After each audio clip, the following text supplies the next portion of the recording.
Mr. President, after hearing my colleagues, Senator Charles Sinclair and Senator Samuda, following the comprehensive brief that was presented to us by our leader of government business, I didn't think it necessary to comment.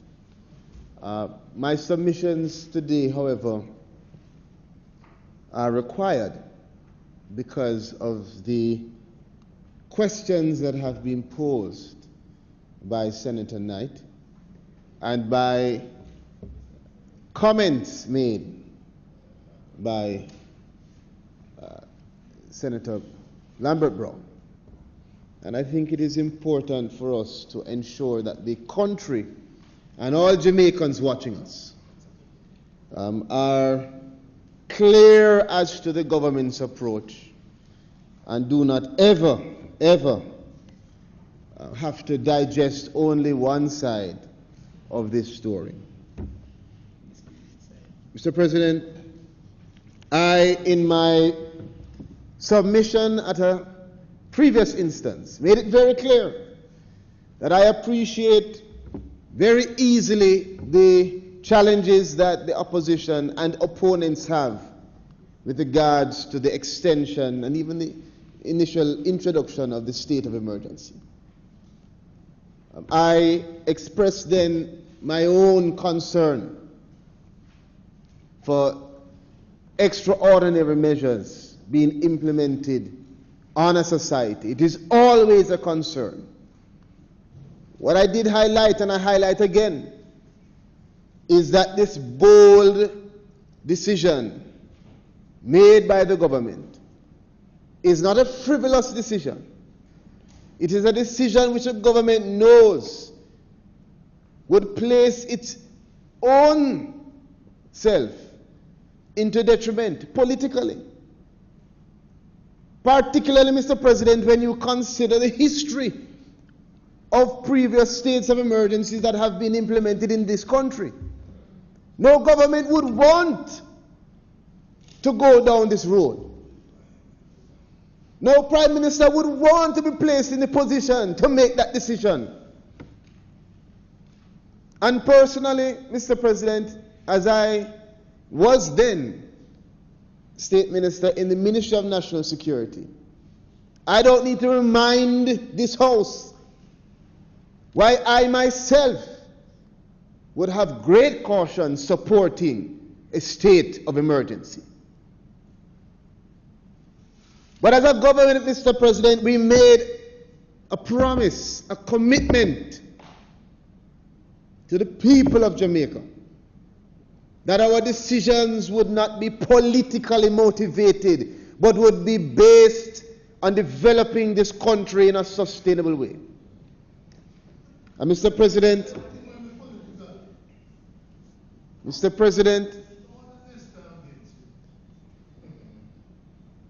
when I hear comments from my colleagues, and I'm constrained because I know in the hustle of our debate, we will naturally oppose each other. But when it comes on to national security and the protection of our children, our men and women in this country, we must put certain things aside. Mr. President, we don't have time for the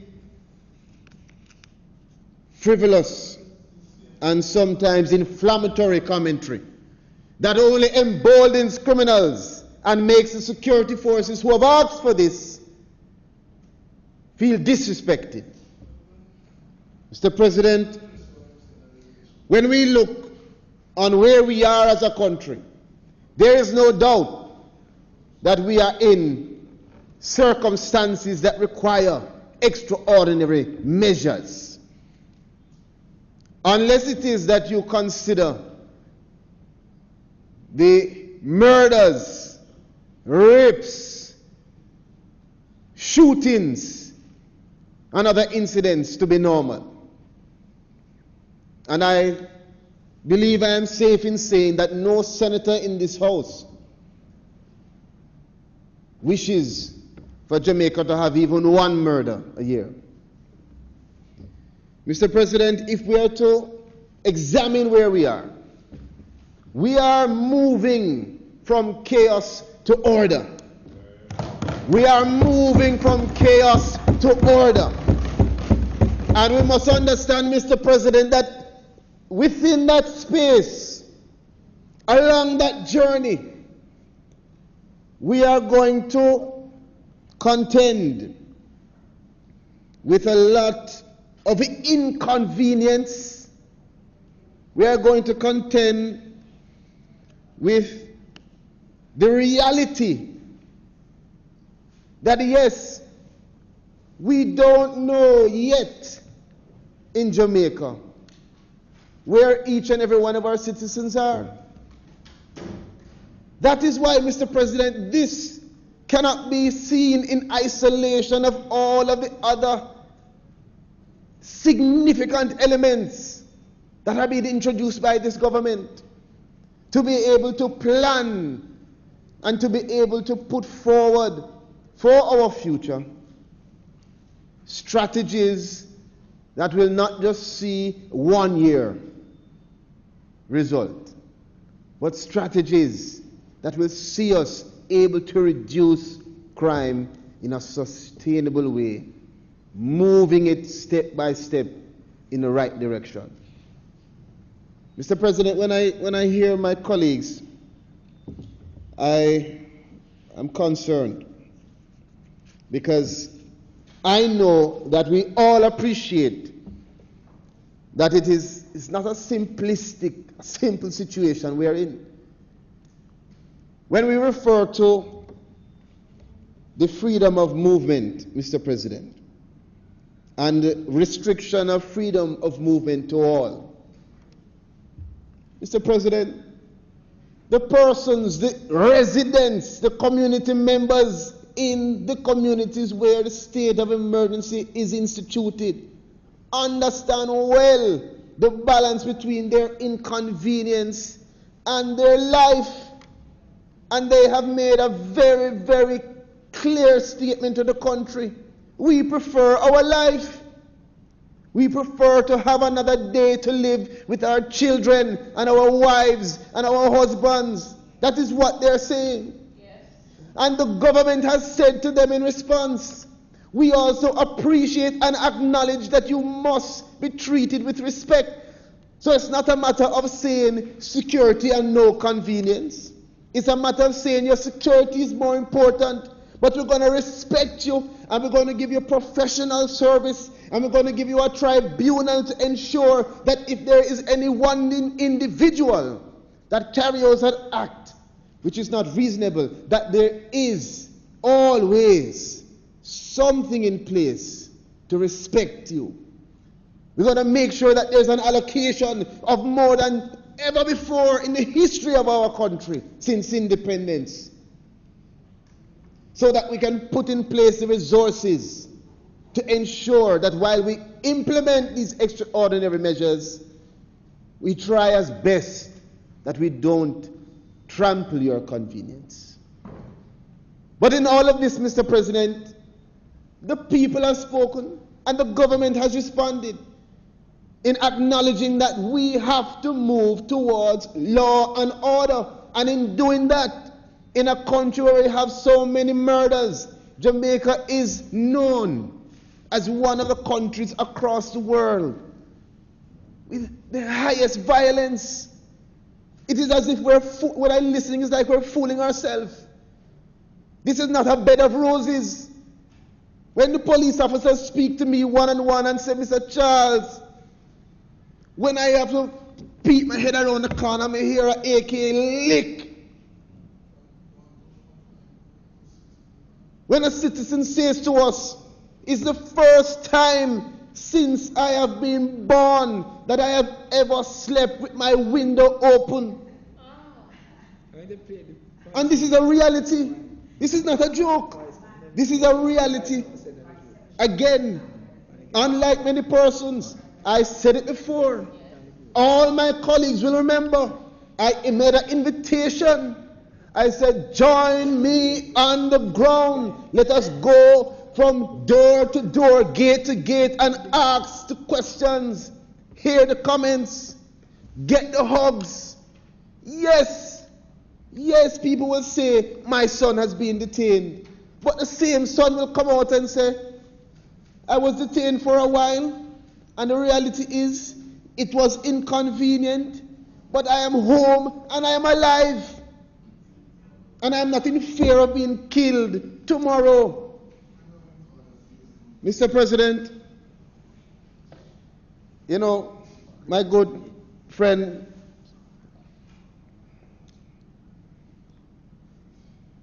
and one of the leading counsel in Montego Bay, Senator Charles Sinclair, reminded me, and I don't want to call the name of the person, lest I call it wrong, but a popular artist from that area, out of Montego Bay, who was detained himself, had this to say about the state of emergency. Is the best thing for Montego Bay right now. At least nobody now lose their life. An artist said that.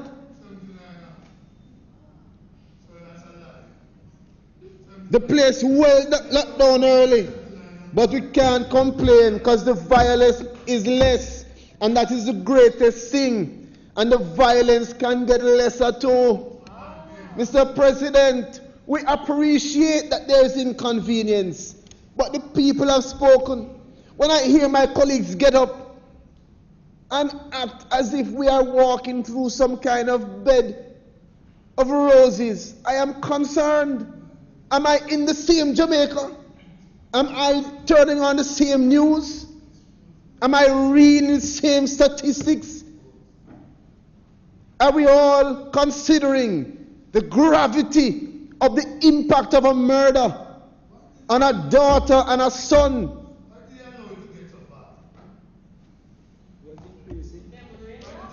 You know, Mr. President,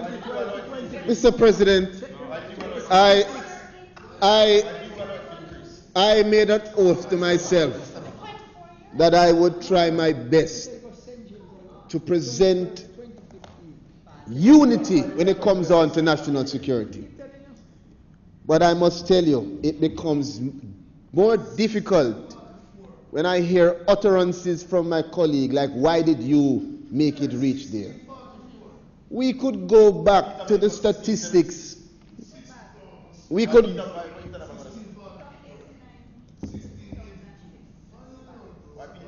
Mr. President, you know,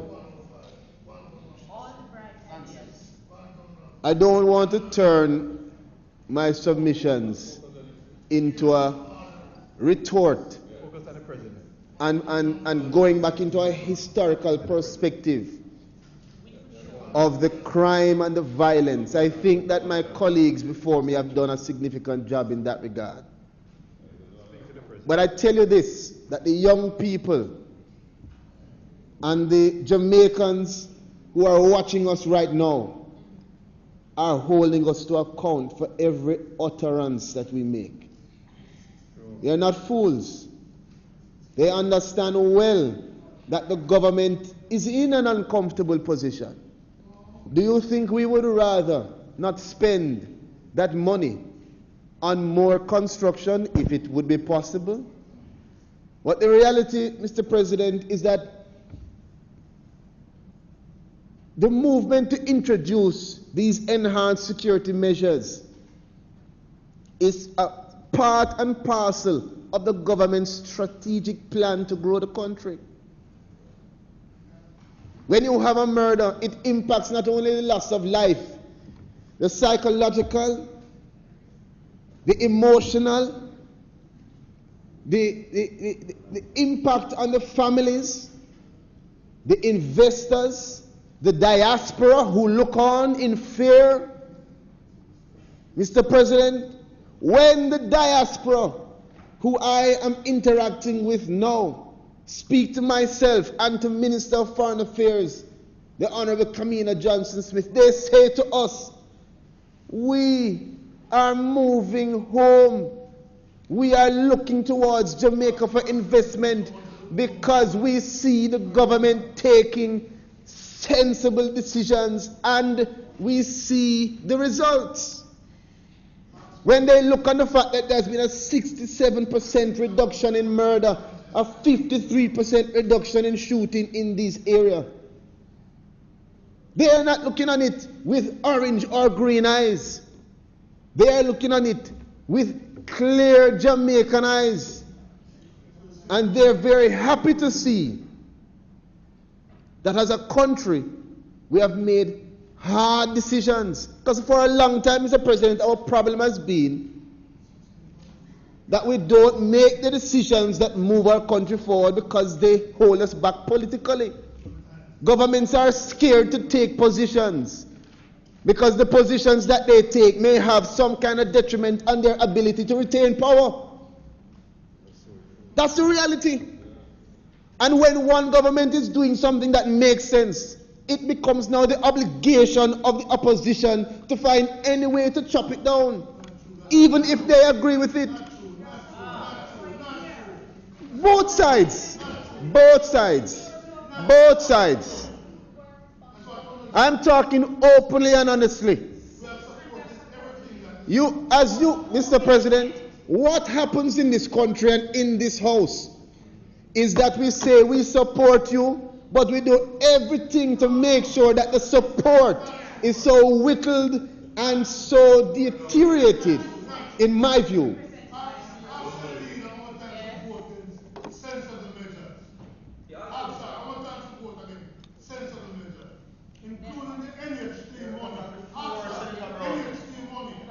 Mr. President, as I said before, security is inconvenient by nature. Security is inconvenient by nature. Even the fact that we have to,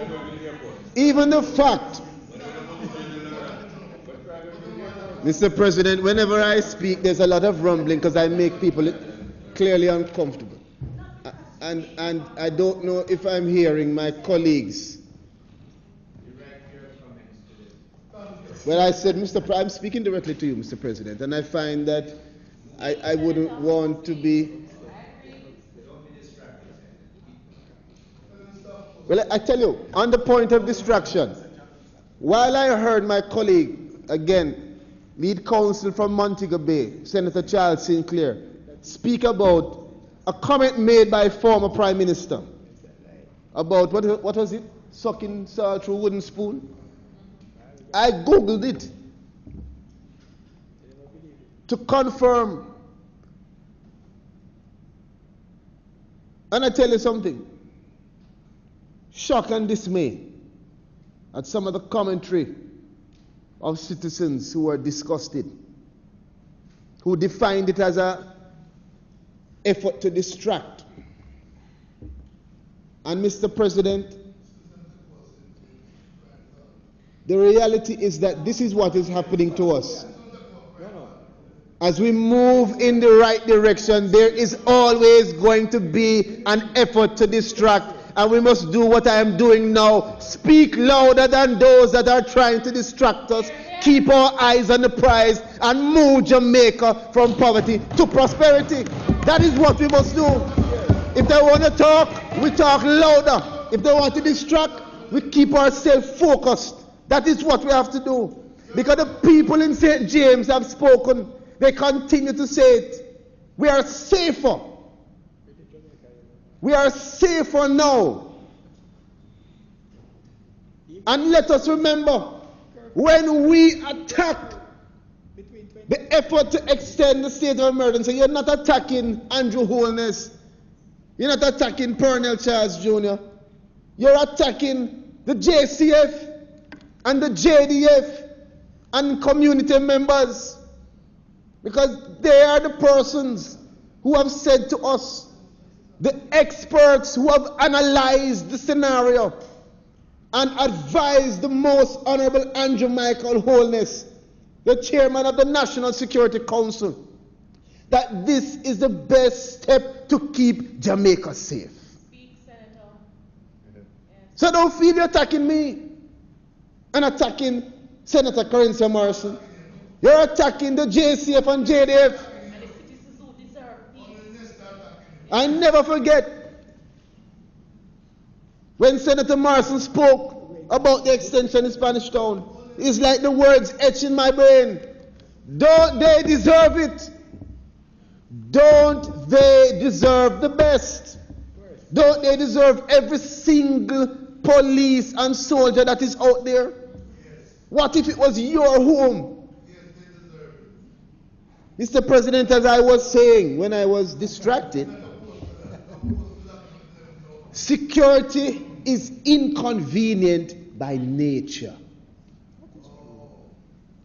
And I read, when you think, and I'm going to tell you,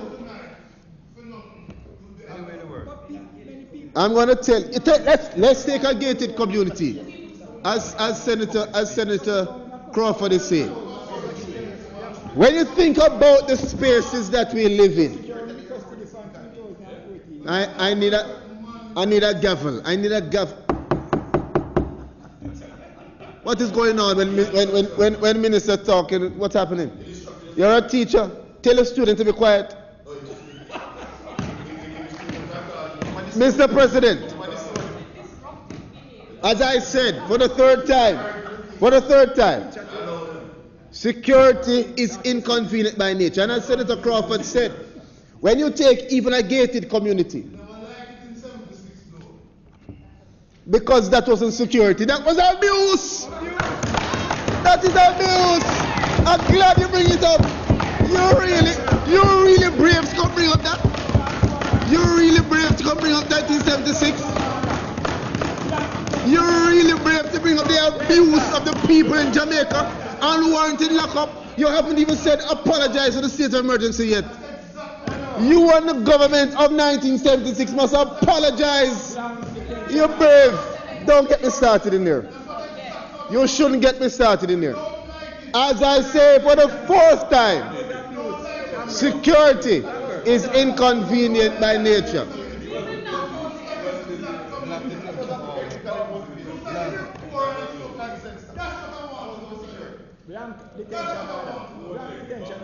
Without cause, and that is what Senator Knight was operating. Of course. Read the regulation. Mr. President, I allow my colleague time to speak. He needs to hear himself. Security is inconvenient by nature. Fifth time that I'm saying it. I thank him for the repeat. Mr. President, I was saying to you, when it appears I have enlightened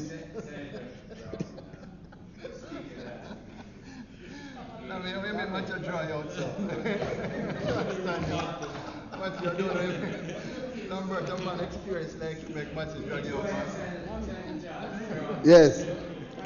As I said, Mr. President, I am going to take the analogy that was just put in my mind by my good friend.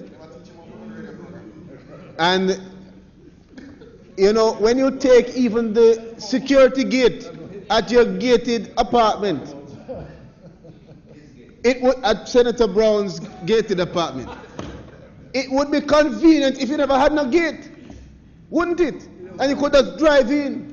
But the reality is, you need a gate to stop people from roaming into the place, if it's even to stop animals from roaming in there. But furthermore, in Jamaica, it's not just a gate. You have to have a lock on the gate. Because even when you have a lock, somebody will come and push your gate.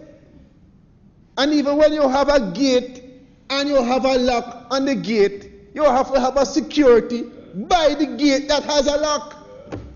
Because a man will come and pick your lock.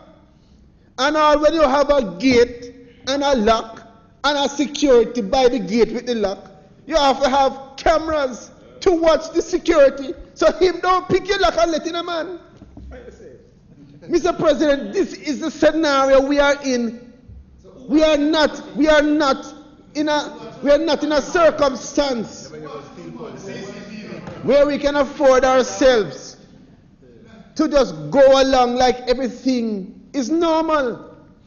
And so as we move to that place of understanding, and I know Jamaica's hearing me, and I know Jamaica has heard us, and that they appreciate it. Mr. President, as I said, we're moving from chaos to order.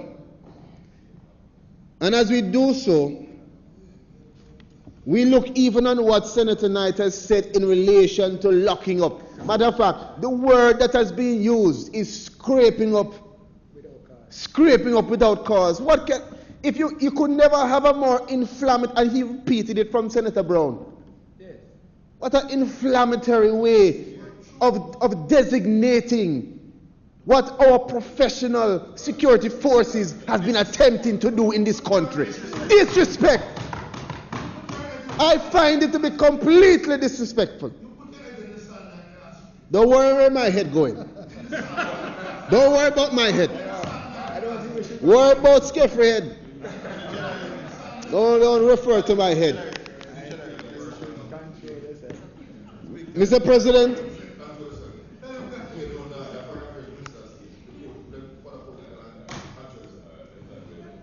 I appreciate that. I appreciate that recommendation. I appreciate that recommendation. It's not friend enough, so can talk. Mr. President, when I look on Section 30, to which we are referring, let me read it. An authorized person may arrest without a warrant and detain pending inquiries any person whose behavior is of such a nature as to give reasonable grounds for suspecting. Reasonable grounds. Reasonable grounds. Mr. President, there has been a consistent effort. Mr. President, I don't often ask for your intervention. But following the wisdom of Senator Skeffrey, who has just mentioned to me, and I agree with him, could it be possible for me to make my submissions without being badgered? Thank you.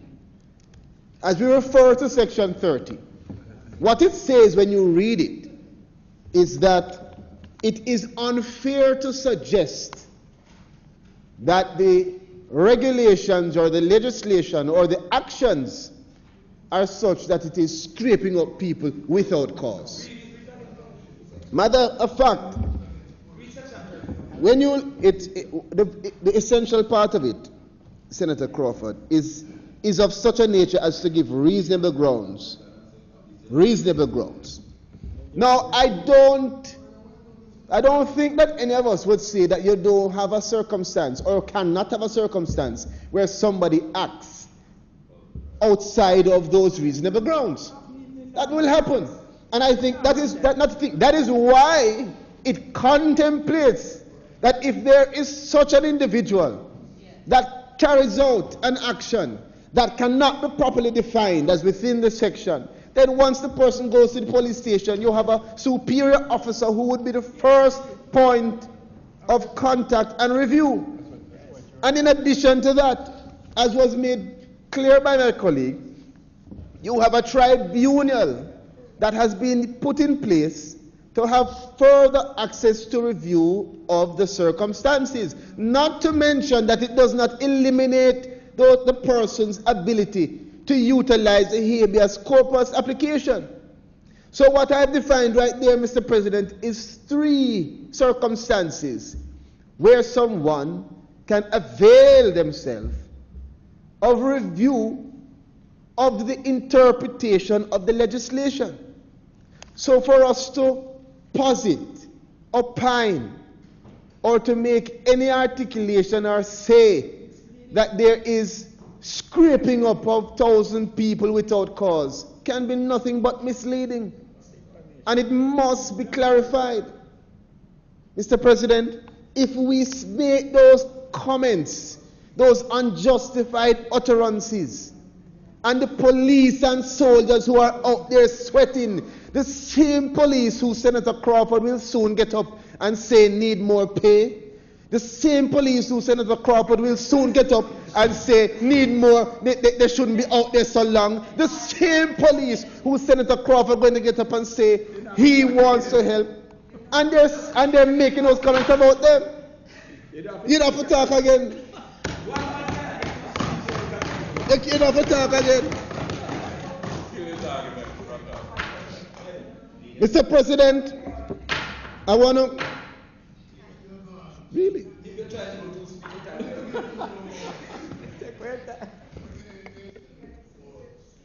Having expired, Mr. President, may it be extended to allow him to complete his presentation. The question is that Senator Charles be allowed to continue his presentation. Those in favor? Aye. Those against, the ayes have it. Senator Charles. I am grateful, my colleagues. Mr. President, I want to, as I wind down, make reference to, very importantly, Mr. President, you know, the price of murder is way too high. It is not only as it relates to the enormous hospitalist expense and impact on the Ministry of Health and our entire health sector, but it is every time you need an investigator to go on the road and gas to move that van to that place and human capital to be placed into an investigation and prosecutors to be utilized and judges and courtroom. It is the impact on the children and the parents and the community members who now believe it is normal. It is the little boy and the little girl like my children who turn on the TV and by chance happen upon the news and say, but daddy, why are you going out? Please don't go out because you will get shot. These things have a significant impact and restraint on our development individually, personally, professionally, and as a nation. So, Mr. President, when we talk about a 67% reduction in murder, we are nowhere near where we should be. Not close. But what we are doing is moving the country, transitioning from chaos to order, from poverty to prosperity, moving in the right direction. Mr. President, I want to close by just reiterating my concern and registering it for the Hansard, my concern with regards to what I believe are frivolous and inflammatory comments that are made. And I hasten to say, I believe in democracy. I believe that the opposition and opponents must get up and say what they consider to be their opinion. I believe that the only way for the government to be checked is to have a strong opposition. But I also, Mr. President, know that when we repeat things, even after they have been asked and answered, it no longer is opponents trying to put forward an argument. It begins, in my mind, to crystallize as detractors trying to tear down your mission. I'm giving you my opinion. I'm giving you my respectful opinion. And as Senator Scott Motley said, the people not only will judge, the people have judged. That is why we are the government. And that is why we now have the responsibility as the leaders of this country to make sure that we make bold, smart, sensible decisions. That is what we are doing. And I'm telling you, Mr. President, you know, I think my concern is justified. Because the first time I spoke on this issue, It will be remembered. Matter of fact, when I came down, when I left Senate, Mr. President, my cousin, who is one of the strongest members of the opposition, and he's a white cousin, called me and said, boy, I like your submission, you were so fair and balanced. And once you hear that, you know, I wasn't attacking the opposition.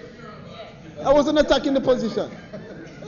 Matter of fact, even Senator Brown said this, and you're being fair and balanced. And let me tell you why I made those comments at that time. Upon the introduction of the state of emergency, we all, every one of us, were concerned, but we are hopeful. Matter of fact, I remember the leader of government business, the Honorable Kamina Johnson-Smith, making comments clear as day. She repeated it so many times, that we as a government are trying to ensure that as the state of emergency is rolled out, it is professional. I remember her talking about training being done. I remember her talking about all of the things being put in place to make sure that we are respecting the human rights of the citizens. Senator Reid, you remember? So at that time, I was in all right to say what I said then. I respect the concern of the opposition. I understand your challenge. I appreciate it. But now, Senator Longmore, now that we have not only hypothetically discussed the state of emergency, but we have the statistics before us to prove that it works, and it is working not only in the space, but it is causing a national decrease in murders. What are we fighting against? We are sending the wrong message to the country. And I'm not talking about every comment made. Some comments, I appreciate it. But the comments that are frivolous and those that are inflammatory, I believe we must stop it. Stop it. They are only going to serve to demotivate those who are on the front line of this battle. Stop it. Mr. President, I close by saying that Senator Brown made a few comments. And Senator Matthew Samuda spoke to the issue relating to the consultants. And I just want to indicate, Mr. President, as someone who was also integral in the implementation of the Jamaica Eye, I would never want there to be any contamination of that project in the eyes of the public. And I know that there are almost 500, I think it's more than 400 for sure, cameras being installed right now, and that the ministry had some delays in relation to infrastructure implementation, but that they are moving forward with top quality products that are going forward. So, Mr. President, again, when we try, in closing, Mr. President, in closing,